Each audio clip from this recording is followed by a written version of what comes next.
मत बुरे कर्म कर बंदे वरना पछताएगा। भगवान की आंखों से तो बच नहीं पाएगा, तू बच नहीं पाएगा। आप जैसा कर्म करेंगे जिसका फल मिलना है वो फल प्राप्त ही होगा। आप बस श्रेष्ठ कर्म की ओर अग्रणी तो हो।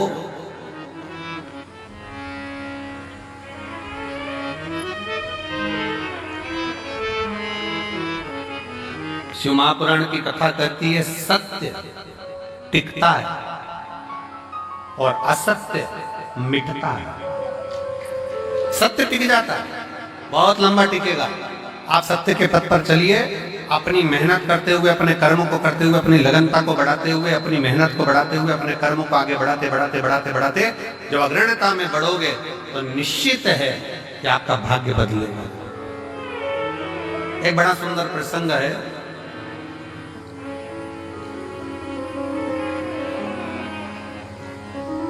माँ जगतजननी जगदम्बा अम्बा माँ पार्वती जी बैठी हुई,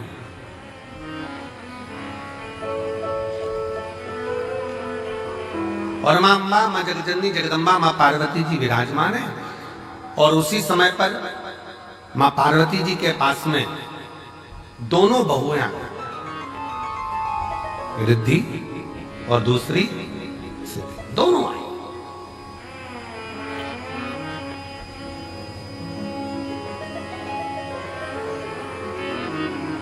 दोनों बैठी, प्रणाम किया।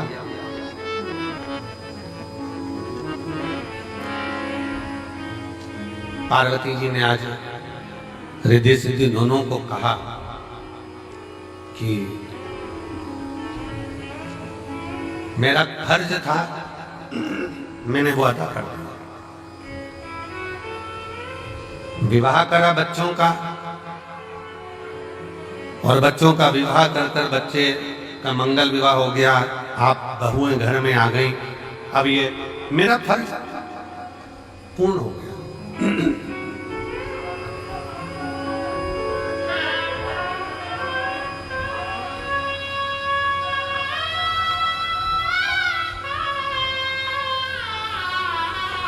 मेरा फर्ज मैंने अदा कर दिया। बहुएं घर में आ गई हैं, अब मेरा कर्म पूरा हो गया। तो रिद्धि सिद्धि में से रिद्धि ने भगवान शिव जी के सम्मुख में, भगवान शंकर तो थे नहीं, माँ जगतजननी जगदम्बा पार्वती जी विराजमान थी, माँ अम्बा बैठी हुई, और माँ अम्बा से निवेदन करा, रिद्धि माँ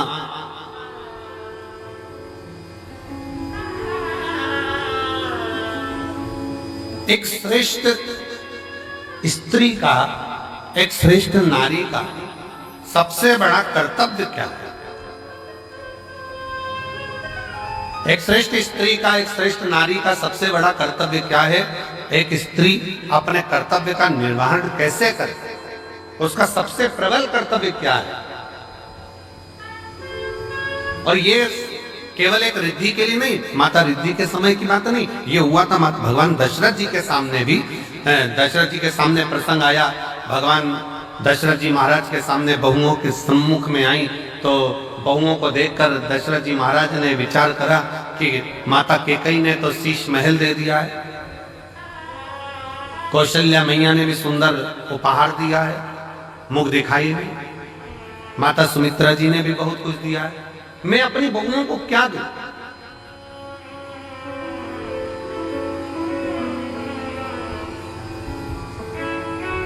तब दशरथ बाबा ने कुछ समय के बाद एक फल मां जानकी जी की गोद में दिया और कहा, इस फल से हमारे घर की मर्यादा का स्मरण करिए।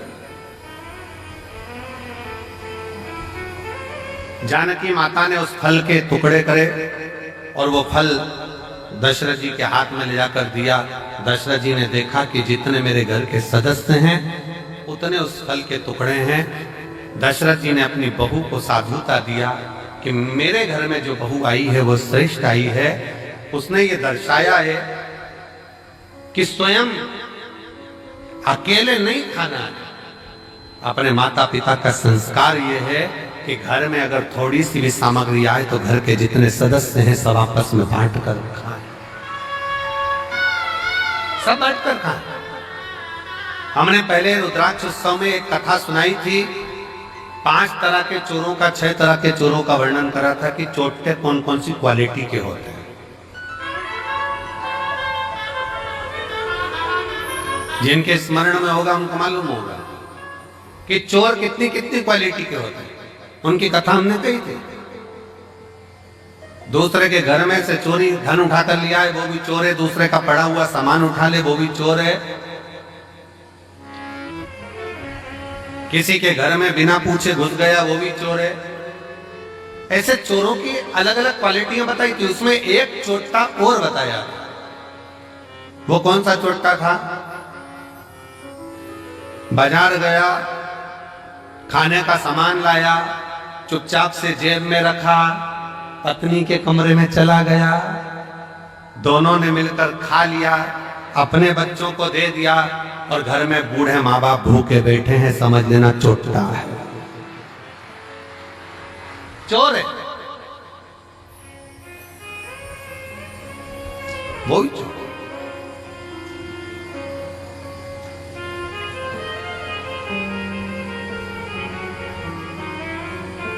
घर में बुजुर्ग माँ बाप बैठे हैं, अगर तुम एक पोहे की पुड़िया, एक समोसे की पुड़िया, एक कुरकुरा का पैकेट, एक वेपर्स का पैकेट तुम अगर लेकर आए हो, एक एक्स्ट्रा लेकर आते, बुजुर्ग माँ बाप को दे देते। शास्त्र कहता है बच्चा और बूढ़ा एक समान होता है। जितनी खाने की ललकता बच्चों में होती है उतनी ललकता बूढ़ों में भी होती है, बुजुर्ग में भी होती है। थोड़ा सा समर्पण यदि आपका हो तो आपके जीवन की सहजता, सरलता और श्रेष्ठता हो जाए। चोरों में भी ये चोर माना गया कि आप स्वयं खा रहे हो, स्वयं ले रहे हो। यहां तक कहता है स्वयं खा लेना सुकृति है, छुड़ाकर खा लेना विकृति है, और बांट कर खाना यह भारत देश की संस्कृति है कि हम बांट कर खाएं।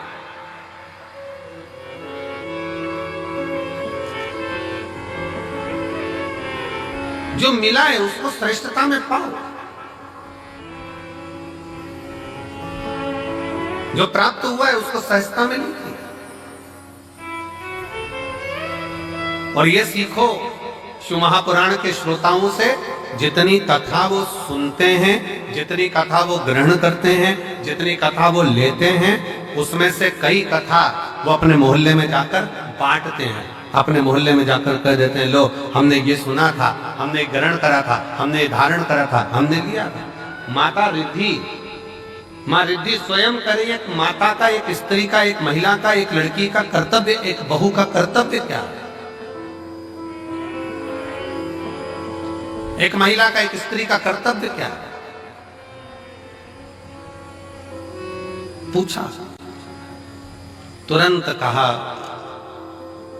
निवेदन करा मां पार्वती जी ने, एक स्त्री का सबसे बड़ा कर्तव्य है,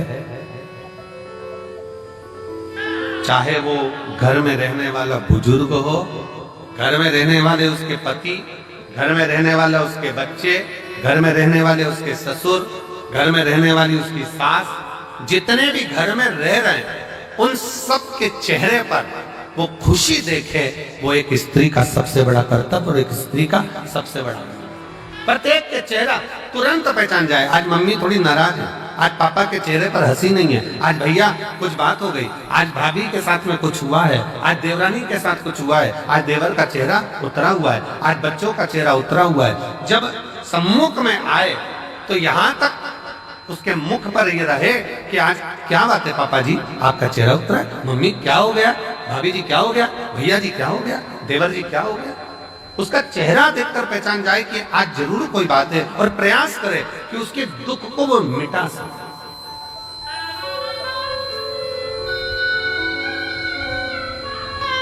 एक बात बहुत अच्छे तरह से कहेंगे, आज के जमाने में भूखे को भोजन कराने वाले ढेर सारे हैं, कम है क्या?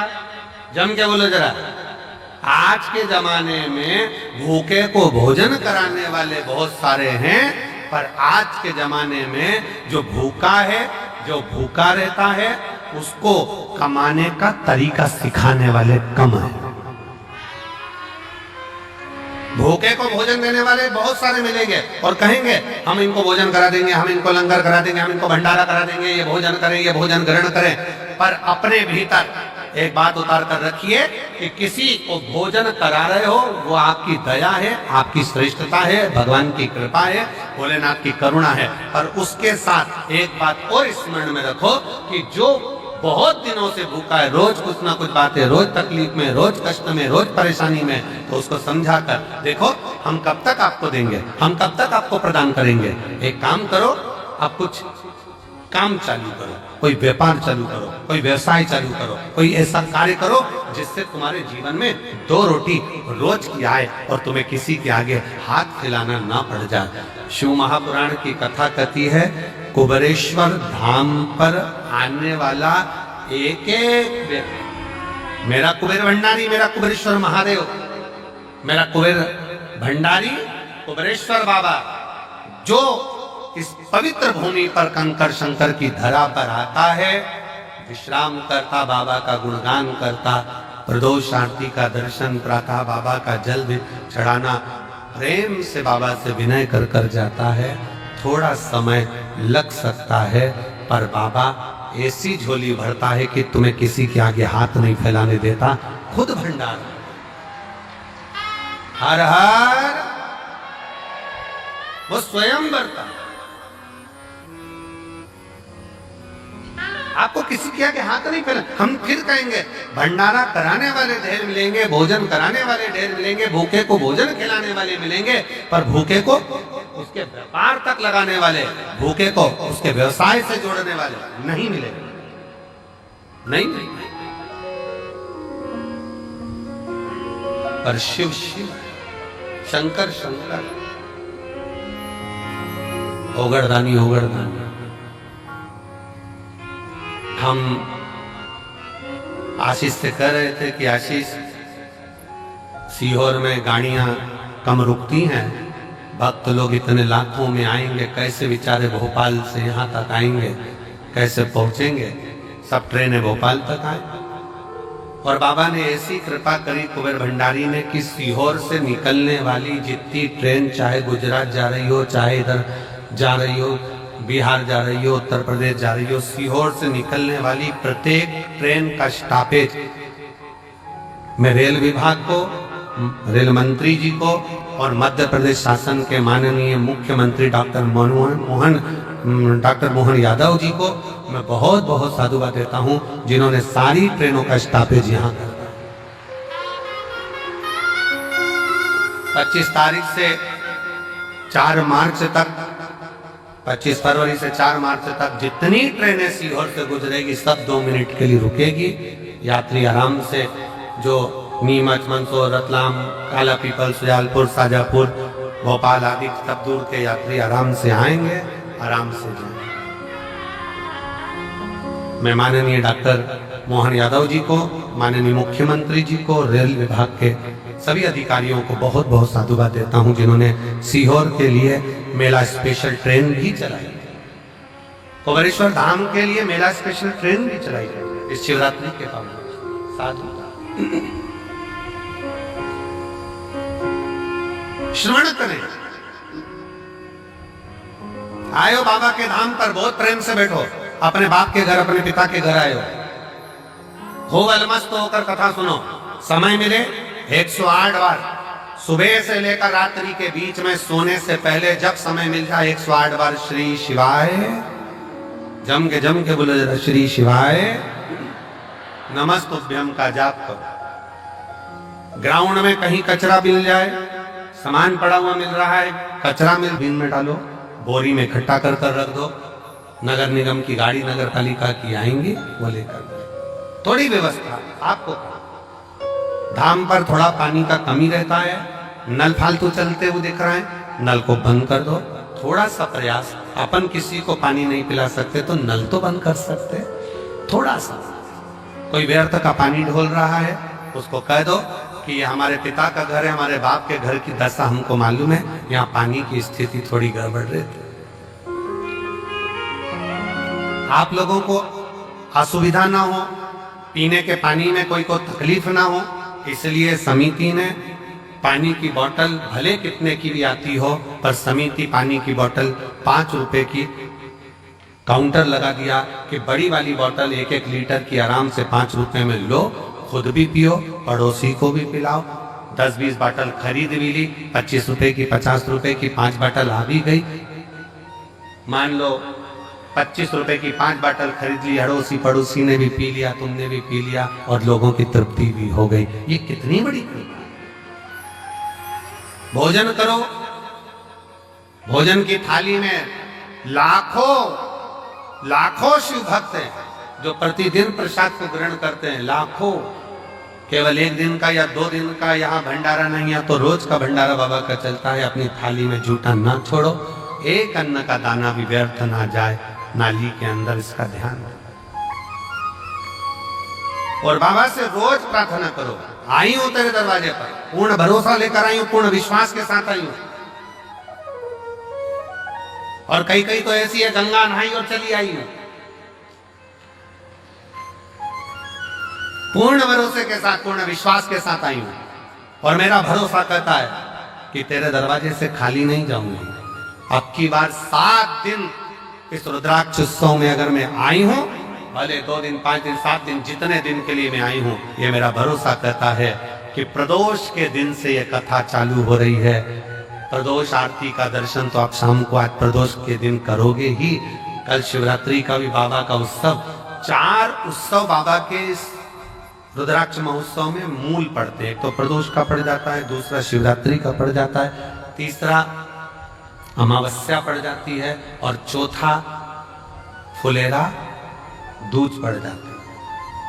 अब इन 4 उत्सव में लोगों कहते हैं कि हम कुंभ नहाने जाते हैं तो 4 शाही स्नान, 5 शाही स्नान, 6 शाही स्नान पढ़ते हैं। परशु महापुराण की कथा कहती है जब आप रुद्राक्ष उत्सव में आते हो तो 4 शाही स्नान यहाँ भी पड़ जाते हैं। जो दिल से मांगता है उसको अपने जीवन की खुशहाली स्वयं देवता मांगते हैं। वो फुलेरा दूज बाबा के रुद्राक्ष महोत्सव का एक आनंदमय तत्व है।